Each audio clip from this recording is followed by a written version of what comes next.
is Amar Raja Naresh, faculty in biology from Srikakulam.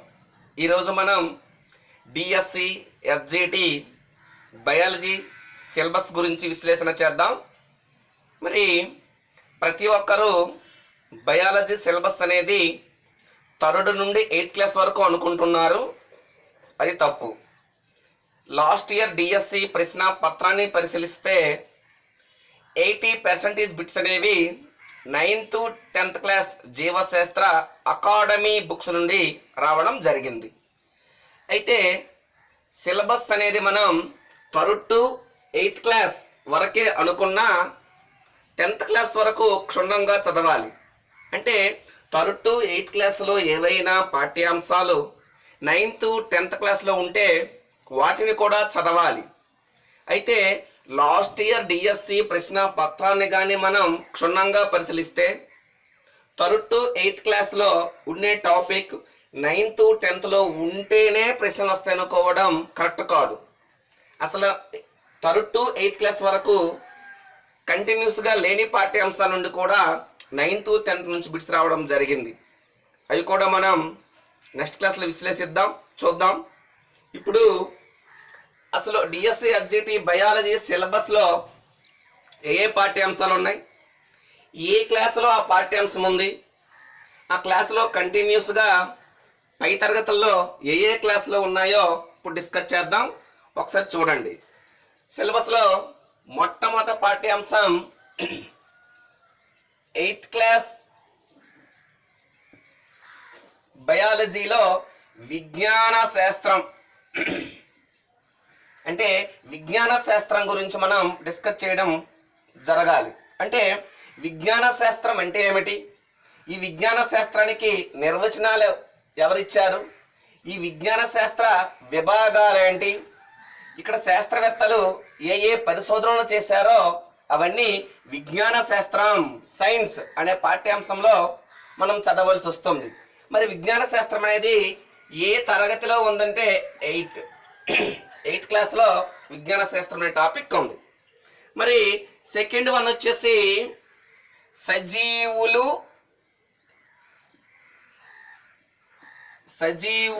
నిర్జీవులు అనే topic మనకి 6th క్లాస్లో ఉంటుంది. 6th క్లాస్ బయాలజీలో సజీవులు అంటే ఏంటి, నిర్జీవులు అంటే ఏంటి, అంటే ఏ జీవులు చలనాన్ని ప్రదర్శిస్తాయి, ఏ జీవులు ప్రత్యుత్పత్తిని ప్రదర్శిస్తాయి, ఏ జీవులు అనేవి ప్రతిస్పందిస్తాయి అనే అంశాలు అనేవి సజీవులు నిర్జీవులు అనే టాపిక్లో మనం డిస్కస్ చేయవలసి వస్తుంది. అదే విధముగా థర్డ్ టాపిక్ జీవులలో వైవిధ్యం. జీవులలో వైవిధ్యం ఇదే జీవుల వర్గీకరణ. ఈ టాపిక్ 9th క్లాస్ బయాలజీలో ఉంది. 9th class.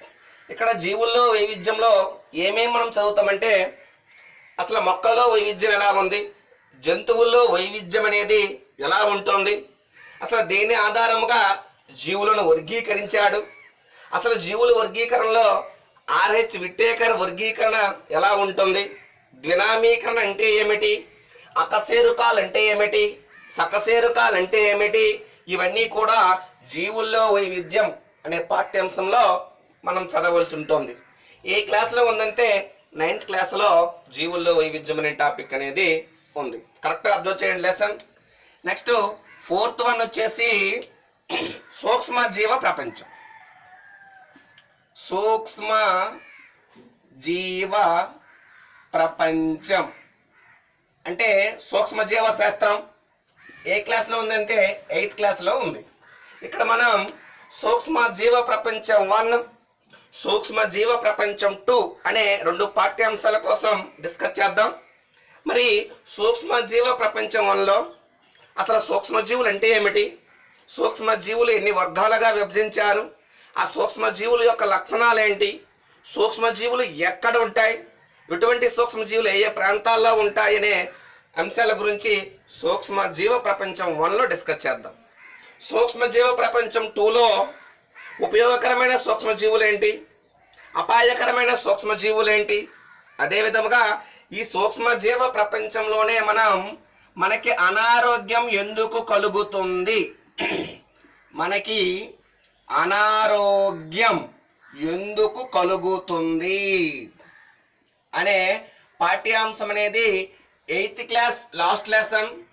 దీనికోసం కూడా మనం డిస్కస్ చేద్దాం. అంటే అనారోగ్యం కలగడానికి కారణమైన సూక్ష్మజీవులు ఏంటి, వ్యాధి జనకాలు అంటే ఏంటి, వాహకాలు అంటే ఏమిటి, అతిథేయులు అంటే ఏమిటి, గాలి ద్వారా వ్యాపించే వ్యాధులు, నీటి ద్వారా వ్యాపించే వ్యాధులు, లైంగిక వ్యాధులు, వ్యాధి కారకతకు కారణమైన అంశాలేంటి, వ్యాధి నివారణ పద్ధతులు మొదలైన అంశాలన్నింటి కోసం మనకి అనారోగ్యం ఎందుకు కలుగుతుంది అనే పాఠ్యాంశమును సూక్ష్మజీవ ప్రపంచంలో కలిపి మనం చదువుకుంటాం. కరెక్ట్ సిలబస్ కరెక్ట్గా చూడండి. నెక్స్ట్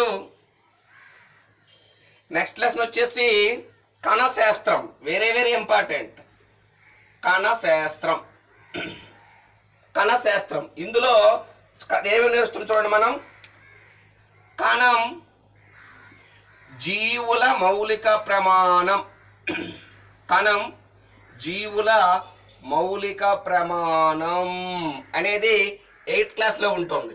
కణం జీవుల మౌలిక ప్రమాణం అంటే కణ చరిత్ర, కణం ఆవిష్కరణ, మొట్టమొదటిగా కణాన్ని ఎవరు ఆవిష్కరించారు, ఏ మొక్కలో ఆవిష్కరించాడు, ఇటువంటి కణం యొక్క ఆవిష్కరణ, కణాలలో వైవిధ్యం, మరి కణంలో కొన్ని భాగాలు ఉంటాయి, కొన్ని భాగాల కోసం కణం జీవుల మౌలిక ప్రమాణం అనే పాఠ్యాంశంలో మనం నేర్చుతాం. 8th క్లాస్లో ఉంటుంది.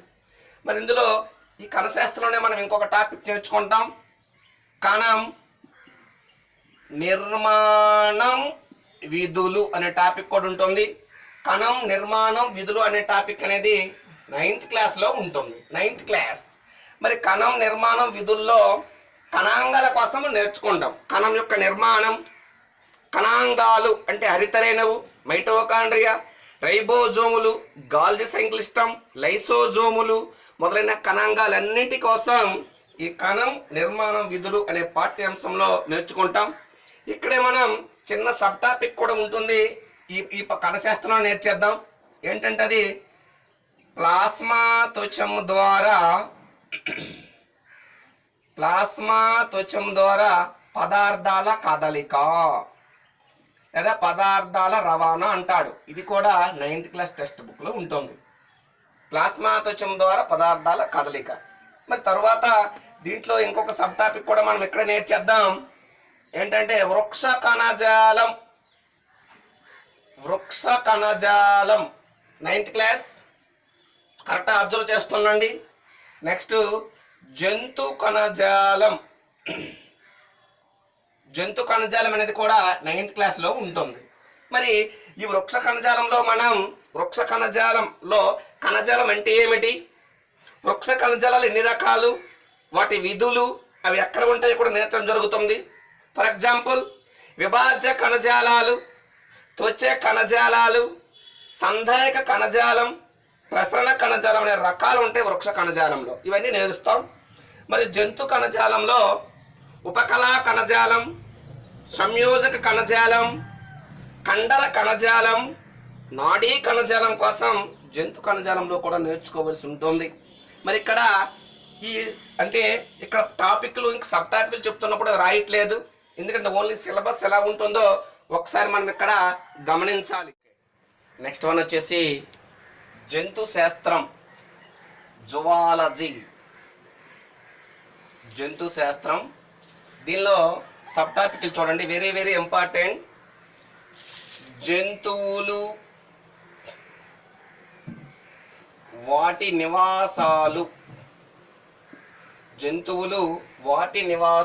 థర్డ్ క్లాస్లో ఉంటుంది. అంటే రకరకాల జంతువులు ఉంటాయి. నేల మీద నివసించే జంతువులేవి, చెట్ల మీద నివసించే జంతువులేవి, నీటిలో నివసించే జంతువులేవని రకరకాల జంతువులు రకరకాల నివాసాలను ఏర్పరచుకుంటాయి. వాటి కోసం డిస్కస్ చేయాలి. నెక్స్ట్ ఇందులో సబ్ టాపిక్ రకరకాల జంతువులు 4th క్లాస్. అంటే ఇక్కడ కొన్ని జంతువులు గుడ్లు పెడతాయి, అండోత్పాదకాలు అంటారు. కొన్ని జంతువులు పిల్లల్ని కంటాయి, వాటిని శిశోత్పాదకాలు అంటారు. అంటే కొన్ని జీవుల్లో చెవులు బయటికి కనిపిస్తాయి, కొన్ని కనిపించవు. కొన్ని జీవుల్లో రోమాలు బయటికి కనిపిస్తాయి, కొన్ని రోమాలను కలిగి ఉండవు. ఇలాగా రకరకాల జంతువులు అనే టాపిక్ కోసం 4th క్లాస్లో ఉంది, దానికోసం కూడా డిస్కస్ చేయవలసి ఉంటుంది. నెక్స్ట్ టాపిక్ జంతువులు జీవన విధానం. జంతువుల జీవన విధానం, దాంతో పాటు జీవ వైవిధ్యం ఉంటుంది, చూద్దాం. జంతువుల జీవన విధానం అంటే ఇక్కడ రకరకాల జంతువుల జీవన విధానం ఎలా ఉంటుందో చూడాలి. ఫర్ ఎగ్జాంపుల్, ఏనుగుల గుంపు, పెద్ద పుల్ల గుంపు, చీమలు గుంపు, పక్షులు ఎలా గూళ్ళు ఏర్పాటు చేసుకుంటాయి, కీటకాల్లో సంఘజీవనం ఎలా కనిపిస్తుంది, ఇలా మొదలైన అంశాల కోసం జంతువుల జీవన విధానం అనే టాపిక్లో డిస్కస్ చేయవలసి ఉంటుంది. ఇది ఏ క్లాస్లో ఉందంటే 4th క్లాస్లో ఉంది. ఇది కూడా చాలా చాలా ఇంపార్టెంట్. సో నెక్స్ట్, జంతువులు మనకు జీవనాధారం. మీరు 5th క్లాస్లో ఈ టాపిక్ ఉంటుంది. రైతు మిత్రులు అనే పదం వినుంటారు. వనపాము, సాలెపురుగు, చీమ, పాములు, ట్రైకోగ్రామా అనే మొదలైన జీవులు మనకి ఉపయోగపడతాయి. మన వ్యవసాయ పంటలు పాడవకుండా చూస్తాయి. అటువంటి వాటి కోసం ఇక్కడ నేర్చుకోవాల్సి వస్తుంది. ఇది 5th క్లాస్లో జంతువులు మన జీవనాధారం. నెక్స్ట్ లెసన్, జంతువులు ఏమి తింటాయి. జంతువులు ఏమి తింటాయి 6th క్లాస్లో ఉంటుంది ఈ టాపిక్. జంతువులు ఏమి తింటాయి అనే లెసన్ వెరీ వెరీ ఇంపార్టెంట్. ఇది ఉన్నా అంటే రకరకాల జంతువుల ఆహారపు అలవాట్లు రకరకాలుగా ఉంటాయి. అంటే జంతువులు ఏమి తింటాయి అనే టాపిక్లో ఏ జంతువులు ఆహార సేకరణకు ఎటువంటి అవయవాలను వినియోగించుకుంటాయి, కొన్ని ముక్కును వినియోగించుకుంటే, కొన్ని నాలుకను వినియోగించుకుంటాయి, కొన్ని దంతాలను వినియోగించుకుంటాయి. అవి ఎలా వినియోగించుకుంటాయి అనే లెసన్ జంతువులు ఏమి తింటాయి అనే లెసన్లో మనం చదవలసి వస్తుంది. నెక్స్ట్ టాపిక్, జంతువులలో చలనాలు. జంతువులలో చలనాలు అనే టాపిక్ కూడా 6th క్లాస్లో ఉంటుంది. 6th class. ఇక్కడ రకరకాల జంతువులు రకరకాల చలనాంగాలను కలిగి ఉంటాయి. ఫర్ ఎగ్జాంపుల్, నత్త తీసుకుంటే చలనానికి తోడ్పడేది పాదము. పాము తీసుకుంటే చలనానికి తోడ్పడేది పొడవైన వెన్నెముకతో పాటు కండరాలు. మరి పక్షుల్లో చలనానికి తోడ్పడేవి రెక్కలు. అవే కాళ్ళే రెక్కలుగా రూపాంతరం చెందుతాయి. పూర్వాంగాలు, చర్మాంగాలు పేరు వినుంటారు. అయితే దీంతో పాటు జంతువుల చలనంలో మానవుడిలో చలనానికి తోడ్పడే కీళ్ళు, కండరాలు, ఎముకల గురించి కూడా జంతువుల్లో చలనాలు అనే టాపిక్లో మనం డిస్కస్ చేయవలసి ఉంటుంది. Next topic very very very important, జంతువులలో ప్రత్యుత్పత్తి. అలా చూస్తుండండి ఇవన్నీ. జంతువుల్లో ప్రత్యుత్పత్తి 8th class, very very important. మరి జంతువుల్లో ప్రత్యుత్పత్తి అనేది 2 రకాలుగా ఉంటుంది. అలైంగిక ప్రత్యుత్పత్తి, లైంగిక ప్రత్యుత్పత్తి. ఇక్కడ అలైంగిక ప్రత్యుత్పత్తిలో మనం ద్విధా విచ్ఛిత్తి, బహుధా విచ్ఛిత్తి, కోరకీభవనం, ముక్కలవ్వడం, రకరకాల అలైంగిక ప్రత్యుత్పత్తి విధానాలతో పాటు లైంగిక ప్రత్యుత్పత్తి జంతువుల్లో అంటే ప్రధానముగా మానవుడిలో ఎలా జరుగుతుందో పురుష ప్రత్యుత్పత్తి వ్యవస్థ, స్త్రీ ప్రత్యుత్పత్తి వ్యవస్థ, అటువంటి పాఠ్యాంశాలన్నీ ఈ జంతువులో ప్రత్యుత్పత్తి అనే పాఠ్యంలో నేర్చుకుంటాం. నెక్స్ట్, జంతువుల నుండి ఆహారోత్పత్తి వెరీ వెరీ ఇంపార్టెంట్. జంతువుల నుండి ఆహారోత్పత్తి యాజమాన్య పద్ధతులు అంట. టెక్స్ట్ బుక్ లో యాజమాన్య పద్ధతులు చూడండి, రాసిన ప్రతి పాయింట్ ఇంపార్టెంటే. ఏ తరగతిలో ఉందంటే 8th క్లాస్. జంతువుల నుండి ఆహారోత్పత్తి యాజమాన్య పద్ధతుల్లో మనం పశుపోషణ అంటే ఏంటి, పాల ఉత్పత్తి గురించి, కోళ్ళ పరిశ్రమ గురించి, తేనెటీగల పరిశ్రమ గురించి, చేపల పెంపకం, మత్స్య సంవర్ధనం గురించి మనం ఇక్కడ నేర్చుకుంటాం. దీనితో పాటు ఇదే టాపిక్ లో ఒక చిన్న సబ్ టాపిక్ కూడా నేర్చుకుందాం, పట్టు, దాంతో పాటు ఉన్ని. పట్టు ఉన్ని అనే లెసన్ 7th క్లాస్లో ఉంటుంది. Very very important. కెమిస్ట్రీలో కూడా మీరు చదువుకోవచ్చు. ఇది పట్టు ఉన్ని. మీరు దారాలు, దుస్తులు అనే ఒక లెసన్ ఉంటుంది కెమిస్ట్రీలో, దాంతో పాటు కలిపి చదువుకోవచ్చు. ఇది యాక్చువల్గా బయాలజీ టాపిక్. పట్టు ఉన్ని 7th క్లాస్ టాపిక్. తర్వాత కరెక్ట్ అబ్జర్వ్ చేయండి, జీవ వైవిధ్యం సంరక్షణ, ఇది కూడా మనం జువాలజీ పాటలు చదువుదాం. జీవ వైవిధ్యం సంరక్షణ అనే టాపిక్ 8th క్లాస్ లో ఉంటుంది. Very very very important. 4th 5th లో కూడా ఉంది, కానీ జీవ వైవిధ్యం సంరక్షణ తప్పకుండా బిట్టొచ్చే లెసన్. అంటే ఇక్కడ జీవ వైవిధ్యం ఎలా జరుగుతుంది, జీవ వైవిధ్యానికి భంగం కలిగించే కారణాలేంటి, మరి జీవ వైవిధ్యాన్ని ఎలా సంరక్షించాలి అనే అంశాలన్నీ దీనిలో డిస్కస్ చేయవలసి వస్తుంది. మీ అందరికీ తెలుసు, ఎండమిక్ జాతులు పేరు వినుంటారు, ఆపదలో ఉన్న జాతులు, అంతరించిపోతున్న జాతులు, రెడ్ డేటా పుస్తకం గురించి, విదేశీ ఆక్రమణ జాతులు, వలస పక్షులు అంటే ఏమిటి, జాతీయ పార్కులు అంటే ఏమిటి, సంరక్షణ కేంద్రాలు అంటే ఏమిటి, ఇవన్నీ కూడా ఈ పాఠ్యాంశంలో డిస్కస్ చేయవలసి వస్తుంది. మరి చిట్ట చివరగా జంతు శాస్త్రంలో చిట్ట చివరి టాపిక్ మనం జంతువులలో ప్రవర్తన. జంతువులలో ప్రవర్తన ఈ లెసన్ కోసం కూడా లాస్ట్ టైం బిట్లో రావడం జరిగింది. జంతువులలో ప్రవర్తన అనే టాపిక్ 9th క్లాస్ లో ఉంటుంది. 9th క్లాస్ లో అంటే జంతువులు ఎలా ప్రవర్తిస్తాయి. ఫర్ ఎగ్జాంపుల్ చూడండి, నిబంధన అంటే ఏమిటి, అనుకరణ అంటే ఏమిటి, అనుసరణ అంటే ఏమిటి అనే కొన్ని అంశాలు ఇందులో డిస్కస్ చేయవలసి ఉంటుంది. కొన్ని జంతువులు తమను తాము రక్షించుకోవడానికి కొన్ని రకాల రసాయనాలను కూడా విడుదల చేస్తాయి, అది వాటి ప్రవర్తన. ఆ జంతువుల ప్రవర్తనలో మరికొన్ని అంశాలను మనం డిస్కస్ చేయవలసి అనేది ఉంటుంది. ఇదంతా కూడా జంతు శాస్త్రంలో మనం డిఎస్సి సిలబస్ లో చదువుకోవాల్సి ఉంటుంది. వెరీ వెరీ ఇంపార్టెంట్, కరెక్ట్గా అబ్జర్వ్ చేయండి. ఇవి తరగతులు, ఇవి ఏ ఏ పాఠ్యాంశాలు అనేవి మీ ముందుకు తేవడం జరిగింది. నెక్స్ట్ వృక్ష శాస్త్రం, బోటనీ. అంటే మన ఎస్జిటి సిలబస్ లో భాగంగా బోటనీలో ఏ ఏ టాపిక్లు ఉన్నాయో చూద్దాం. వెరీ వెరీ ఇంపార్టెంట్, కరెక్ట్గా చూసుకోండి. మొదటి టాపిక్ మన చుట్టూ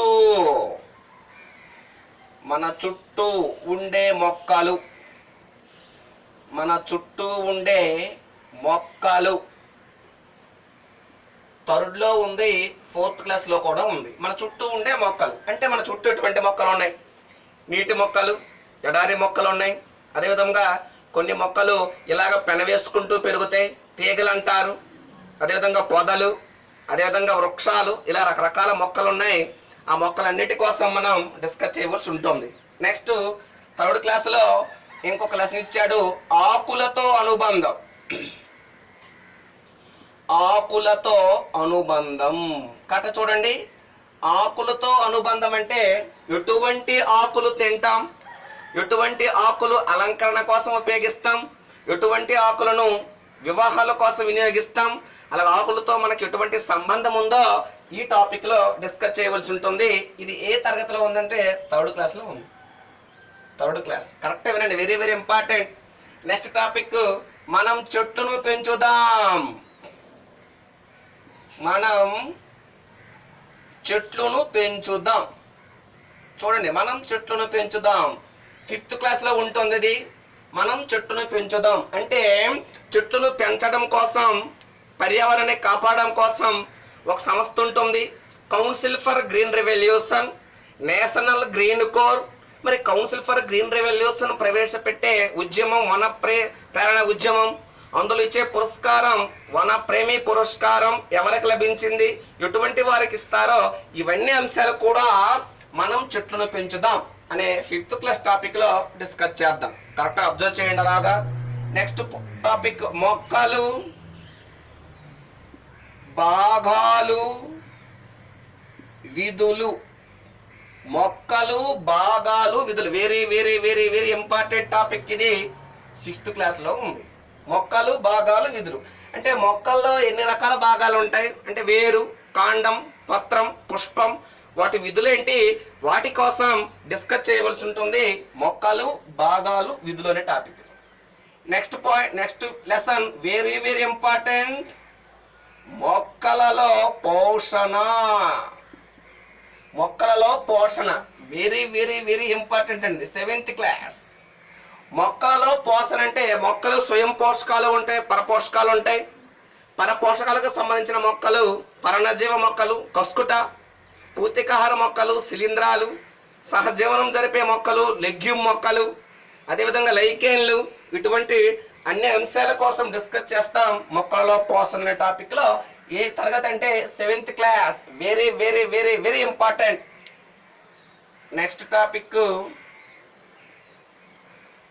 మొక్కలలో ప్రత్యుత్పత్తి, రీప్రొడక్షన్ ప్లాంట్స్. మొక్కలలో ప్రత్యుత్పత్తి ఇది 7th క్లాస్లో ఉంటుంది, అదేవిధంగా 10th క్లాస్లో కూడా ఉంటుంది. 7th class and 10th class. మొక్కలలో లైంగిక ప్రత్యుత్పత్తి, శాఖీయ ప్రత్యుత్పత్తి గురించి డిస్కస్ చేయవలసి ఉంటుంది. లైంగిక ప్రత్యుత్పత్తిలో పాల్గొనే భాగమైన పుష్పం, ఆ పుష్పం యొక్క వర్ణన, పుష్పాల రకాలు, అదేవిధంగా శాఖీయ ప్రత్యుత్పత్తిలో వేరు, కాండం, పత్రం నుంచి ఎలా మొక్కలు ఏర్పడతాయో ఈ లెసన్లో మనం డిస్కస్ చేయవలసి ఉంటుంది. తర్వాత చూడండి, చిన్న టాపిక్ ఇచ్చుంటాడు ఇక్కడ, విత్తనాల ప్రయాణం. విత్తనాల ప్రయాణం అంటే విత్తనాలు ఎలా ప్రయాణిస్తాయి? కొన్ని విత్తనాలు గాలి ద్వారా ప్రయాణిస్తాయి, కొన్ని విత్తనాలు నీటి ద్వారా ప్రయాణిస్తాయి. ఫర్ ఎగ్జాంపుల్, కొబ్బరి విత్తనాలు, తామర విత్తనాలు నీటి ద్వారా ప్రయాణిస్తాయి. కొన్ని విత్తనాలు పక్షులు, జంతువుల ద్వారా కూడా ప్రయాణిస్తాయి. కొన్ని విత్తనాలు మానవుడు వ్యాప్తి చేస్తాడు, కొన్ని పేలడం ద్వారా ప్రయాణిస్తాయి. అంటే మొత్తం టోటల్గా ఏ విధంగా ప్రయాణిస్తాయో విత్తనాల ప్రయాణం అనే టాపిక్లో మనం నేర్చుకోవాల్సి ఉంటుంది 7th క్లాస్. ఇది 7th class topic, very very important. 7th class topic ఇది very very important. Next lesson చూడండి, వ్యవసాయం పంటలు. వ్యవసాయం పంటలు ఇది 5th క్లాస్. అదే విధంగా కరెక్ట్ చూసుకోండి, మొక్కల నుండి ఆహారోత్పత్తి యాజమాన్య పద్ధతులు. యాజమాన్య పద్ధతులు ఇది 8th క్లాస్. నెక్స్ట్ వ్యవసాయం ఉత్పత్తులు సవాళ్ళు అనే ఒక టాపిక్ ఉంటుంది 9th క్లాస్. ఈ మూడు కలిపి చదువుకోవాలి. వ్యవసాయం పంటలలో ఎటువంటి పంటలు పండిస్తాం, తక్కువ కాలంలో పండే పంటలేవి, ఎక్కువ కాలం పండే పంటలేవి, సేంద్రియ ఎరువులు ఏవి అంటే పంచగవ్య, జీవామృతం వంటి సేంద్రియ ఎరువుల గురించి కూడా డిస్కస్ చేద్దాం. ఇక్కడ మొక్కల నుండి ఆహారోత్పత్తిలో పంటల రకాలు ఉంటాయి. ఆహార పంటలు, వాణిజ్య పంటలు, ఖరీఫ్ పంటలు, రబీ పంటలు, దీర్ఘకాలిక పంటలు, స్వల్పకాలిక పంటలు, స్వల్ప రాత్రికాల పంటలు, దీర్ఘ రాత్రికాల పంటలు, తటస్థ పంటలు, మిశ్రమ పంటలు.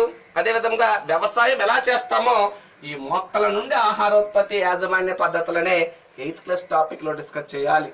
మరి 9th క్లాస్లో ఉండే వ్యవసాయం ఉత్పత్తులు సవాళ్ళు గురిలో సహజ ఎరువులు, రసాయన ఎరువులు యొక్క తేడా, దాంతోపాటు వివిధ రకాల సూక్ష్మజీవులు కూడా మనకు ఉపయోగపడతాయి. రైతు మిత్రుల కన్నా చూడండి. అదేవిధంగా మైక్రోబియల్ కల్చర్, సూక్ష్మజీవ ఎరువుల గురించి, అదేవిధంగా ఇక్కడ మనం కీటక నాశనలు ఉపయోగిస్తాం, ఆ కీటక నాశనల గురించి మొదలైన అంశాల గురించి వ్యవసాయం ఉత్పత్తులు సవాళ్ళనే 9th క్లాస్ టాపిక్లో డిస్కస్ చేద్దాం. అంటే మనకి సిలబస్ ప్రకారం మన బోటనీలో అంశాలు ఇవి. ఓకే, నెక్స్ట్ శరీర ధర్మశాస్త్రం. శరీర ధర్మశాస్త్రం, మానవ శరీర ధర్మశాస్త్రం, హ్యూమన్ ఫిజియాలజీ. అందులో మొదటి టాపిక్ జ్ఞానేంద్రియాలు, సెన్స్ ఆర్గాన్స్. జ్ఞానేంద్రియాలు, జ్ఞానేంద్రియాలు అనే టాపిక్ 5th క్లాస్, అదేవిధంగా 9th క్లాస్లో ఉంటుంది. 5th class, 9th class. జ్ఞానేంద్రియాలు తెలుసు 5: కన్ను, చెవి, ముక్కు, నాలుక, చర్మం. ఈ 5 రకాల జ్ఞానేంద్రియాల గురించి ఇక్కడ డిస్కస్ చేయవలసి ఉంటుంది. నెక్స్ట్ మానవ శరీరంలో అవయవ వ్యవస్థలు ఉంటాయి. అందులో ఒకటి శ్వాస వ్యవస్థ. కరెక్ట్ చూడండి, శ్వాస వ్యవస్థ 5th క్లాస్లో ఉంటుంది, 7th క్లాస్లో ఉంటుంది, 10th క్లాస్లో కూడా ఉంటుంది. మరి 7th క్లాస్లో జీవులలో శ్వాసక్రియ అనే టాపిక్ ఉంటుంది. అదే శ్వాస వ్యవస్థలో కలిపి నేర్చుకోవాలి. 10th క్లాస్లో శ్వాసక్రియ శక్తి ఉత్పాదక వ్యవస్థ అనే టాపిక్ ఉంటుంది. అది శ్వాస వ్యవస్థలో భాగంగా మనం నేర్చుకోవాలి. 5th 7th 10th ఈ శ్వాస వ్యవస్థలో భాగాలు, శ్వాసక్రియ ఎలా జరుగుతుంది, శ్వాసక్రియ రకాలు, మరి చేపలలో శ్వాసవయవాలు, బొద్దింకలో శ్వాసవయవాలు, కప్పలో శ్వాసవయవాలు, వానపాములో శ్వాసక్రియ ఎలా జరుగుతుందో కూడా ఈ టాపిక్లో డిస్కస్ చేయవలసి ఉంటుంది. నెక్స్ట్ రక్త ప్రసరణ వ్యవస్థ. రక్త ప్రసరణ వ్యవస్థ కరెక్ట్ వినండి. ఈ టాపిక్ అనేది 5th class, 9th class, 10th క్లాస్లో కూడా ఉంది. 5th క్లాస్లో రక్తం భాగాలు, రక్తంలో ఏ ఏ భాగాలు ఉంటాయని ఉంటుంది. మరి ఇదే లెసన్ 9th క్లాస్లో అయితే జంతు కణజాలంలో రక్తం కోసం నేర్చుకోవాల్సి ఉంటుంది.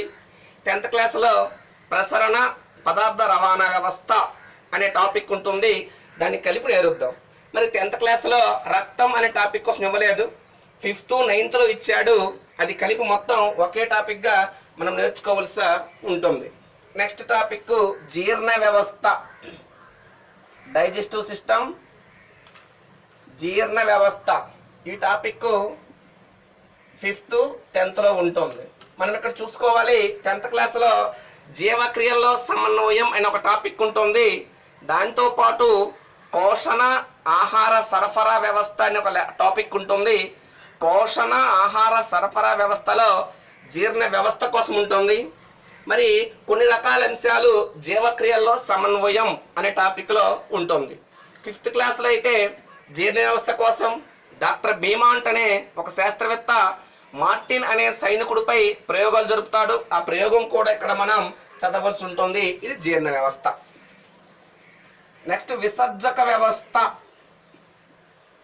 Excretory system. విసర్జక వ్యవస్థ అనేది 5th క్లాస్ మరియు 10th క్లాస్లో ఉంటుంది. 5th క్లాస్లో విసర్జన కోసం కొద్దిగా ఇచ్చి ఉంటాడు.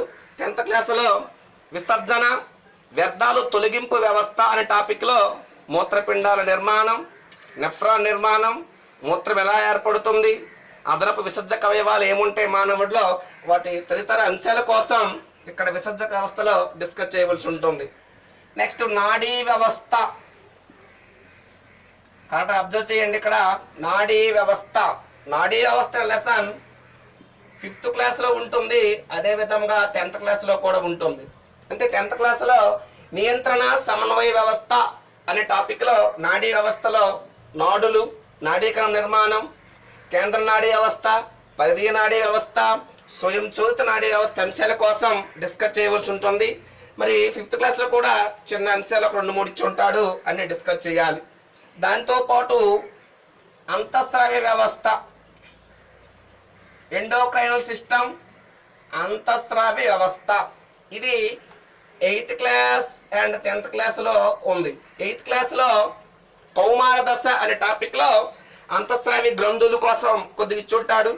10th క్లాస్లో అయితే అంతఃస్రావ వ్యవస్థ అనేది నియంత్రణ సమన్వయ వ్యవస్థలో భాగంగా ఇవ్వడం జరిగింది. ఇక్కడ మనం అంతఃస్రావి గ్రంథులు, హార్మోనులు, ఏ అంతఃస్రావి గ్రంథి నుంచి ఎటువంటి హార్మోన్లు వచ్చి అవి శరీరంలో ఎటువంటి ప్రతిస్పందనలు చూపుతాయో డిస్కస్ చేయవలసి ఉంటుంది. దీంతో పాటు మోస్ట్ ఇంపార్టెంట్ ప్రత్యుత్పత్తి వ్యవస్థ. కరెక్ట్ వినండి, ప్రత్యుత్పత్తి వ్యవస్థ 10th క్లాస్. దాంతోపాటు ఇందాక మనం 8th క్లాస్లో కూడా నేర్చాము, ఇందాక చెప్పేశాను. 8th క్లాస్లో జంతువుల్లో ప్రత్యుత్పత్తి ఉంది. 10th క్లాస్లో జరాయు క్షీరదాలలో అంటే మానవుడిలో ప్రత్యుత్పత్తి వ్యవస్థ కోసం డిస్కస్ చేయాలి. పురుష ప్రత్యుత్పత్తి వ్యవస్థ అంటే ఏంటి, స్త్రీ ప్రత్యుత్పత్తి వ్యవస్థ అంటే ఏంటి, పురుష ప్రత్యుత్పత్తి వ్యవస్థలో భాగాలు ఏముంటాయి, స్త్రీ ప్రత్యుత్పత్తి వ్యవస్థలో భాగాలు ఏముంటాయి, పిండం ఎలా అభివృద్ధి చెందుతుంది, కుటుంబ నియంత్రణ పద్ధతులు ఏంటి, ఈ అన్ని అంశాలు కూడా ఈ ప్రత్యుత్పత్తి వ్యవస్థలో మనం డిస్కస్ చేయవలసి ఉంటుంది. తర్వాత ఈ శరీర ధర్మశాస్త్రంలో భాగంగా మనం కౌమార దశ కోసం కూడా నేర్చేద్దాం. ఎక్కడని కౌమార దశ 8th క్లాస్లో ఉంటుంది. అంటే కౌమార దశలో వివిధ రకాల లైంగిక లక్షణాలు, వివిధ రకాల లక్షణాలు అనేవి మార్పులు చెంది ఎలా ప్రవర్తిస్తామో మనిషి అనేది ఇక్కడ కౌమార దశలో మనం నేర్చుకోవాల్సి ఉంటుంది. దాంతోపాటు చివరిగా దీంట్లో చిన్న టాపిక్ కలుపుదాం. భద్రతా చర్యల్లో ప్రథమ చికిత్స అనే టాపిక్ చూడండి. ప్రథమ చికిత్స అనే టాపిక్ 5th క్లాస్లో ఉంది. అంటే ఈ ప్రథమ చికిత్సలో వివిధ రకాల ప్రమాదాలకు వెంటనే మనం ఎటువంటి చికిత్స చేస్తామో ఈ లెసన్లో డిస్కస్ చేయవలసి ఉంటుంది. మనకి బయాలజీలో ఈ శరీర ధర్మశాస్త్రం నుంచి ఎక్కువ బిట్లు రావడానికి అవకాశం ఉంది కాబట్టి ఈ టాపిక్ అనేది శరీర ధర్మశాస్త్రం అనే టాపిక్ అనేది very very very important. Next వచ్చేసి నెక్స్ట్ టాపిక్ ఆహారం. ఆహారం టెట్కి వెరీ వెరీ ఇంపార్టెంట్ ఈ లెసన్. ఆహారంలో కరెక్ట్ వినండి సబ్ టాపిక్లు. మనం ఏమేమి తింటాం, ఏమేమి తింటాం ఒకటి. తర్వాత ఆహారపు అలవాట్లు, ఆహారపు అలవాట్లు. ఈ రెండు వచ్చేసి థర్డ్ క్లాస్లో ఉంటాయి. Third class very very important, కరెక్ట్గా అబ్జర్వ్ చేయండి. నెక్స్ట్ టాపిక్ మన ఆహారం మన ఆరోగ్యం అనేది ఫోర్త్ క్లాస్ టాపిక్. చూడండి, మన ఆహారం మన ఆరోగ్యం అనేది fourth class topic. Next very very very very very important పౌష్టికాహారం.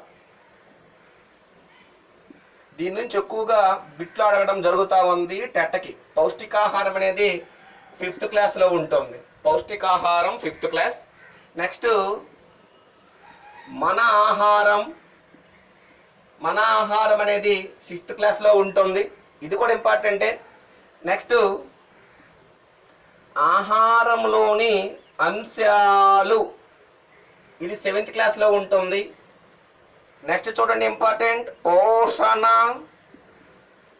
ఆహార సరఫరా వ్యవస్థ.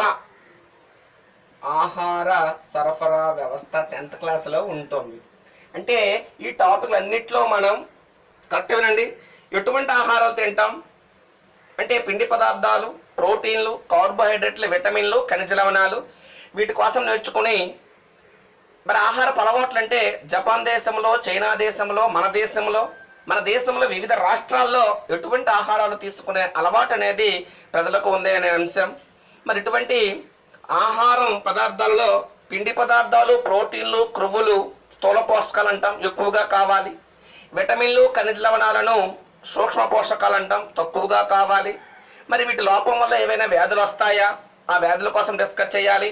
మరి ఇటువంటి ఆహార పదార్థాల నిర్ధారణ పరీక్షలు ఉంటాయి, 7th క్లాస్ ఇచ్చుంటాడు. ఆ నిర్ధారణ పరీక్షల గురించి కూడా మనం డిస్కస్ చేయవలసి ఉంటుంది. Very very important. టెట్కి 100కి 100% దీని నుంచి 2 బిట్లు రావడానికి అవకాశం ఉంది. Very very important. ఇది ఆహారం. నెక్స్ట్ జీవావరణ వ్యవస్థలు. జీవావరణ వ్యవస్థలు అందులో ఒకటి ఆవాసం. ఆవాసం అనేది 6th క్లాస్ టాపిక్. చూడండి, జీవి నివసించే ప్రదేశమే ఆ జీవికి ఆవాసం అవుతుంది. మనకి ఇచ్చుండే టెక్స్ట్ బుక్లో చెట్టు ఒక ఆవాసం, కొలను ఒక ఆవాసం అని ఇచ్చుంటాడు. సరస్సు ఒక ఆవాసం. అంటే ఆ కొలనులో కానీ ఆ చెట్లు పైన కానీ ఎటువంటి జీవులు నివసిస్తున్నాయి, అవి ఎటువంటి అలవాట్లు కలిగి ఉన్నాయో ఈ లెసన్లో డిస్కస్ చేయవలసి ఉంటుంది. నెక్స్ట్ చూడండి, నెక్స్ట్ టాపిక్ నేల మన జీవనం అంటాడు. నేల మన జీవనం 7th క్లాస్. తర్వాత అడవి, అడవి మన జీవనం, అడవి మన జీవనం 7th క్లాస్. అంటే 2 టాపిక్లు ప్రజెంట్ అయితే స్కూల్ లెవెల్లో లేదు, అంటే వాళ్ళ సిలబస్లో లేదు, కానీ స్టడీ అవర్లో చదివించమన్నాడు. ఇది డిఎస్సికి వచ్చే అవకాశం ఉంది. అంటే యాక్చువల్గా ఇప్పుడు సిలబస్ ఈ సంవత్సరం అంటే సిలబస్లో తీశాడు, కానీ డిఎస్సికి వచ్చే అవకాశం ఉంది. నేల మన జీవనం, అడవి మన జీవనం. ఇందులో నేల మన జీవనంలో నేలలో రకాలు, ఆ నేల సంరక్షణ, నేల ఎలా కొట్టుకుపోతుందనే అంశాల కోసం డిస్కస్ చేద్దాం.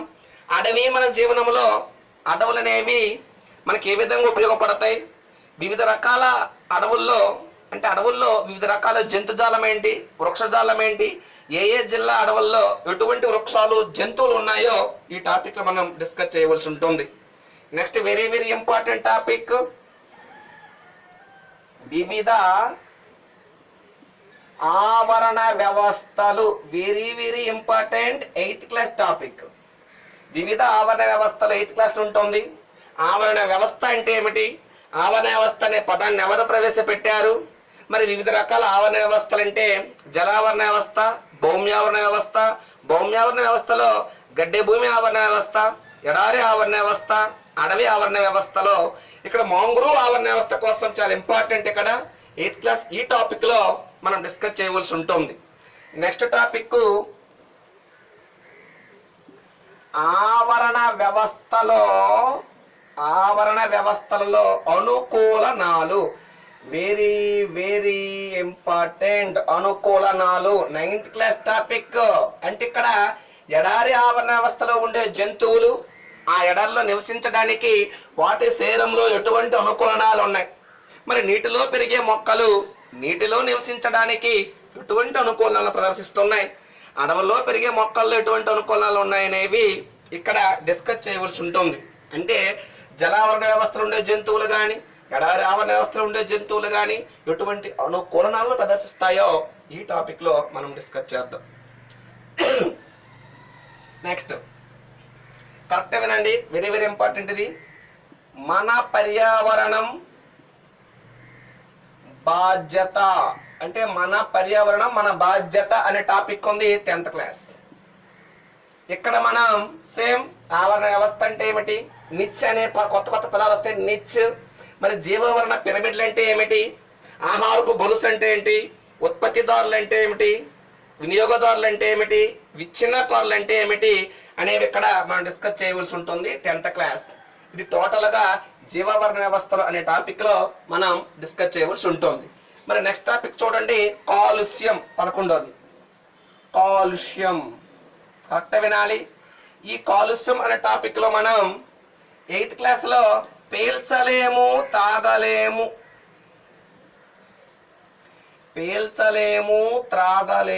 అనే టాపిక్ ఉంది. ఇది సంవత్సరం మళ్ళీ సిలబస్ లో తీసాడు స్కూల్ లెవెల్లో అయితే, కానీ డిఎస్సి కోసం చదువుకోవాలి. పేల్చలేము తాగలేములో నీటి కాలుష్యం, నీటి కాలుష్యానికి కారణాలు, ఆ నీటి కాలుష్యం వల్ల కలిగే వ్యాధుల కోసం డిస్కస్ చేయవలసి ఉంటుంది. ఇది 8th క్లాస్. నెక్స్ట్ ఇక్కడే నేల కాలుష్యం అనే లెసన్ ఉంటుంది 9th క్లాస్ లో. నేల కాలుష్యానికి కారణాలు ఏమిటి, ఎలా ఆ నేల కాలుష్యం నుండి సంరక్షించాలి అనే అంశాలు ఈ నేల కాలుష్యంలో మనం డిస్కస్ చేయవలసి ఉంటుంది. ఓకే, సిలబస్ లో లాస్ట్ టాపిక్ జీవశాస్త్రములో ఆధునిక ధోరణులు. కరెక్ట్ చూడండి. ఇందులో ఒకటి సంకరీకరణం అంటారు. సంకరీకరణం అంటే 9th క్లాస్ లో అనుబంధంలో ఈ సంకరీకరణం కోసం కొద్దిగా ఇచ్చాడు. అదేవిధంగా 10th క్లాస్ లో అనువంశికత అనే లెసన్ కూడా దీనిలో సంకరీకరణం అనేది నేర్చుకోవాల్సి ఉంది. ఏక సంకరణం అంటాడు. అనువంశికత అనే లెసన్ కూడా సంకరీకరణంలో నేర్చుకోవాల్సి ఉంటుంది. తర్వాత జెనెటిక్ ఇంజనీరింగ్,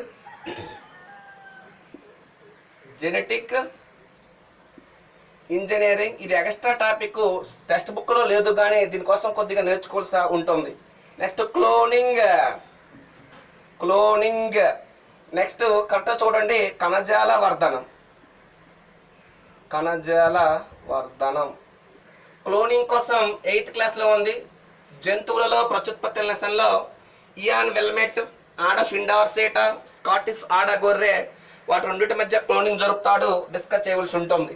కణజాల వర్ధనం కోసం 10th క్లాస్ లో కొద్దిగా ఇచ్చాడు. మొక్కలలో శాఖీయ ప్రత్యుత్పత్తిలో అధునాతనమైన కృత్రిమ శాఖీయ ప్రత్యుత్పత్తి కణజాల వర్ధనం కోసం కొద్దిగా డిస్కస్ చేయవలసి ఉంటుంది. ఇది టోటల్ గా బయాలజీ సిలబస్. ఇప్పుడు మన థర్డ్ నుంచి 10th క్లాస్ వరకు లెసన్స్ లో కొన్ని లెసన్స్ మిగిలిపోయినాయి. ఆ మిగిలిపోయే లెసన్ చూడండి. 9th క్లాస్ లో జీవ భౌతిక రసాయన వలయాలు, ఇది ఒక లెసన్ మిగిలిపోయింది. ఇప్పుడు కరెక్ట్ అబ్జర్వ్ చేయండి. దీనితో పాటు సహజ వనరులు 10th క్లాస్, జీవ భౌతిక రసాయన వలయాలు 9th క్లాస్. దానితో పాటు అనువంశికత అనే లెసన్ 10th క్లాస్. దాంతో పాటు జీవక్రియలలో సమన్వయం అనే లెసన్ 10th క్లాస్. అంటే ఇక్కడ జీవక్రియలో సమన్వయం అనేది మనం జీర్ణ వ్యవస్థ, శ్వాస వ్యవస్థలో నేర్చేస్తాం కలుపుకొని. అనువంశికత అనేది సంక్రీకరణంలో నేర్చుతాం. మరి జీవ భౌతిక రసాయన వలయాలు, సహజ వనరులు అనేవి ఎక్స్ట్రాగా మనం నేర్చుకుంటే మంచిది. ఎందుకంటే లాస్ట్ ఇయర్ డిఎస్సిలో ఈ 2 టాపిక్ల నుంచి కూడా బిట్టు రావడం జరిగింది. కాబట్టి ఇవి కూడా నేర్చుకోవాల్సి ఉంటుంది. టోటల్గా డిఎస్సి ఎగ్జిటి 2020-21 బయాలజీ సిలబస్, ఇది నా విశ్లేషణ. ఇది ఈ విధముగా సిలబస్ మొత్తం ఉంటుందని నేను అనుకుంటున్నాను. ఈ సిలబస్ని మీరు ఫాలో అయితే 100% మీరు ఇక్కడ మార్కులను బయాలజీ నుంచి సాధించగలరని నేను కోరుకుంటున్నాను. చిన్న అంశం చూడండి, నా లెసన్స్తో పాటు మీకు ప్రాక్టీస్ బిట్స్ కానీ ఎగ్జామ్స్ కానీ కావాలనుకుంటే Naresh bioscience Telegram channel group ఒకటి క్రియేట్ చేస్తున్నాను. దాంట్లో మీరు జాయిన్ అయితే మీకు కొంత ఉపయోగపడుతుందని అనుకుంటున్నాను. బాయ్.